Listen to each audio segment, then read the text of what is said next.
bakar. Itu ya? Satu jangan dibakar. Wih, apa itu? Meteor, Dapat rekam. meteor. Sumpah dapat rekam.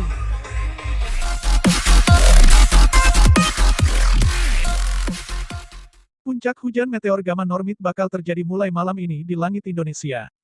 Puncak hujan meteor gamma normid bisa dilihat dari langit Indonesia mulai malam ini, Minggu, tanggal 14 Maret tahun 2021. Selain itu, pada hari ini terjadi juga fenomena langit aphelion Merkurius. Lantas apa itu hujan meteor gamma normid? Hujan meteor gamma normid adalah hujan meteor yang titik radian terletak di konstelasi Norma, di antara konstelasi Scorpius dan Centaurus. Titik radian merupakan titik awal kemunculan hujan meteor. Hujan meteor gamma normid telah aktif sejak tanggal 25 Februari hingga tanggal 28 Maret tahun ini. Puncaknya terjadi pada tanggal 14 Maret pukul 23 waktu Indonesia Barat atau tanggal 15 Maret pukul 0 waktu Indonesia Tengah, pukul 1 waktu Indonesia Timur. Hujan meteor gamma normid dapat disaksikan sejak pukul 21.45 waktu setempat dari arah Tenggara.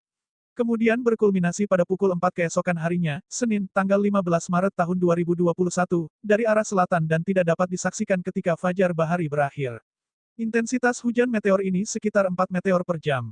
Tidak perlu menggunakan alat bantu apapun untuk mengamati hujan meteor ini. Sebelumnya, pada pukul 8.45 waktu Indonesia Barat, pukul 9.45 waktu Indonesia Tengah, pukul 10.45 waktu Indonesia Timur telah terjadi aphelion Merkurius.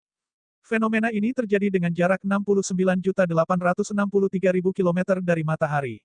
Aphelion Venus berikutnya akan terjadi pada tanggal 10 Juni, tanggal 6 September dan tanggal 3 Desember tahun 2021. Aphelion secara umum adalah konfigurasi ketika planet berada di titik terjauh dari matahari. Hal ini disebabkan oleh orbit planet yang berbentuk elips dengan matahari terletak di salah satu dari kedua titik fokus orbit tersebut. Aphelion Merkurius terjadi setiap rata-rata 88 hari sekali atau dalam setahun terjadi 4 kali. Setelah puncak hujan meteor gamma normid, masih ada sederet fenomena langit lainnya yang bakal terjadi di Maret tahun 2021. Kembali dikutip dari edukasi.sains.8.go.id, berikut sederet fenomena langit yang terjadi hingga akhir Maret tahun 2021. 1. Apoge bulan. Apoge bulan di bulan Maret tahun 2021 terjadi pada tanggal 18 pukul 12 jam 9 menit 51 detik WIB, 13 jam 9 menit 51 detik WITA, 14 jam 9 menit 51 detik WIT. Puncak hujan meteor gamma normid bakal terjadi mulai malam ini di langit Indonesia. Minggu, tanggal 14 Maret tahun 2021 pukul 19.28 waktu Indonesia Barat. Puncak hujan meteor gamma normid bakal terjadi mulai malam ini di langit Indonesia. Setelah puncak hujan meteor gamma normid, masih ada sederet fenomena langit lainnya yang bakal terjadi di Maret tahun 2021. Kembali dikutip dari edukasi.sains.8.go.id, berikut sederet fenomena langit yang terjadi hingga akhir Maret tahun 2021. 1. Apoge bulan. Apoge bulan di bulan Maret tahun 2021 terjadi pada tanggal 18 pukul 12 jam 9 menit 51 detik WIB, 13 jam 9 menit 51 detik WITA, 14 jam 9 menit 51 detik WIT. Apoge bulan ini baru dapat disaksikan ketika terbit sekitar pukul 9.30 waktu setempat dari arah timur-timur laut, berkulminasi di arah utara sekitar pukul 15.30 waktu setempat dan kemudian terbenam di arah barat-barat laut sekitar pukul 21.30 waktu setempat. Bulan berjarak 405.283 km dari bumi, geosentrik ketika apoge bulan dan berada di sekitar konstelasi Aries dengan iluminasi 19,9%. Apoge bulan adalah konfigurasi ketika bulan terletak paling jauh dengan bumi. Hal ini disebabkan oleh orbit bulan yang berbentuk elips dengan bumi terletak di salah satu titik fokus orbit tersebut. Perige bulan terjadi setiap rata-rata 27,1/3 hari dengan interval 2 apoge bulan yang berdekatan bervariasi antara 26,98-27,90 hari. Rentang yang lebih sempit dibandingkan dengan perige disebabkan karena bulan juga bersama-sama dengan bumi mengelilingi matahari.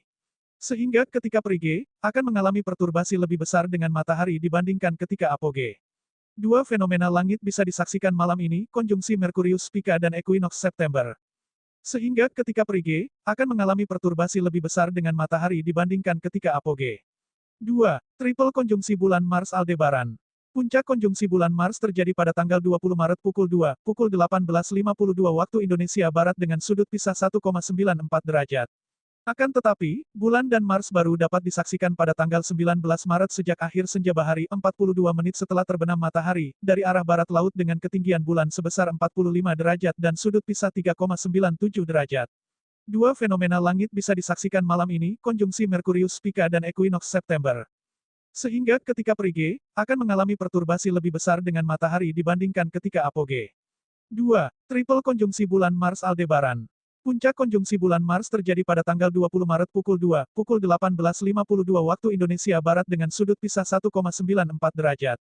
Akan tetapi, bulan dan Mars baru dapat disaksikan pada tanggal 19 Maret sejak akhir senja bahari 42 menit setelah terbenam matahari, dari arah barat laut dengan ketinggian bulan sebesar 45 derajat dan sudut pisah 3,97 derajat. Bulan juga berkonjungsi dengan Aldebaran dengan sudut pisah 7,04 derajat sehingga membentuk konjungsi segitiga antara bulan, Mars dan Aldebaran. Ketampakan terakhir terjadi di arah barat-barat laut pada pukul 22.20 waktu setempat dengan sudut pisah bulan Mars sebesar 3,00 derajat dan sudut pisah bulan Pleiades sebesar 6,18 derajat. Berselang 20 menit kemudian, ketiga benda langit ini sudah berada di bawah ufuk. Jatuh terlihat di langit. Apa yang kita lihat sebagai bintang jatuh hanyalah batu kecil yang melayang-layang di angkasa. Orbit-orbitnya dan orbit bumi saling mendekat. Saat mendekati planet kita, benda langit menabrak atmosfer dengan kecepatan tinggi dan terbakar di udara. Kecepatannya sangat tinggi sehingga udara menjadi sangat panas dan mulai bercahaya. Saat kamu melihatnya dari bumi, kamu tidak melihat gas yang bercahaya atau batu di baliknya. Benda itu terlihat seperti bintang lain, tapi jatuh ke bumi. Benda langit ini akan menghilang sebelum jatuh ke tanah. Karena jaraknya hanya ratusan kilometer dari bumi, objek ini terlihat seperti bintang sungguhan yang berjarak ribuan tahun cahaya. Dalam sains, bintang jatuh disebut meteor.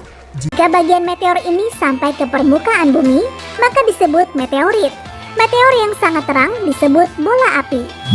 Ratusan juta meteor tampak di atmosfer setiap hari. Berat keseluruhannya bisa mencapai ribuan ton, dan sekitar 100 ton partikel debu yang terlalu kecil jika dilihat di atmosfer jatuh ke bumi dari luar angkasa setiap hari. Sebagian besar terbakar tanpa meninggalkan jejak. Beberapa hari dalam setahun, meteor lebih sering terlihat di langit dari biasanya. Ini yang disebut dengan hujan meteor dalam sains, dan kita menyebutnya bintang jatuh. Saat peristiwa ini, kita bisa melihat belasan meteor setiap jamnya. Kurasa inilah yang terjadi saat kubisikkan permohonan pada bintang jatuh. Dari mana bintang jatuh berasal? Saat mendekati matahari, komet terbakar dan mulai kehilangan materinya. Diperlukan waktu ratusan tahun agar partikel komet membentuk ekor di sepanjang orbitnya. Saat bumi melintasinya tiap tahun, kita dapat melihat bintang jatuh. Apa itu berarti komet berada sangat dekat dengan planet kita? Kita semua tahu itu berbahaya. Justru tidak. Meteor dapat terbentuk dari sisa tabrakan antara planet lain dengan benda langit yang lebih kecil. Ribuan batu muncul akibat benturan tersebut dan mulai bergerak sendiri. Saat mengarah ke bumi, meteor-meteor ini memasuki atmosfer dan menjadi bintang jatuh.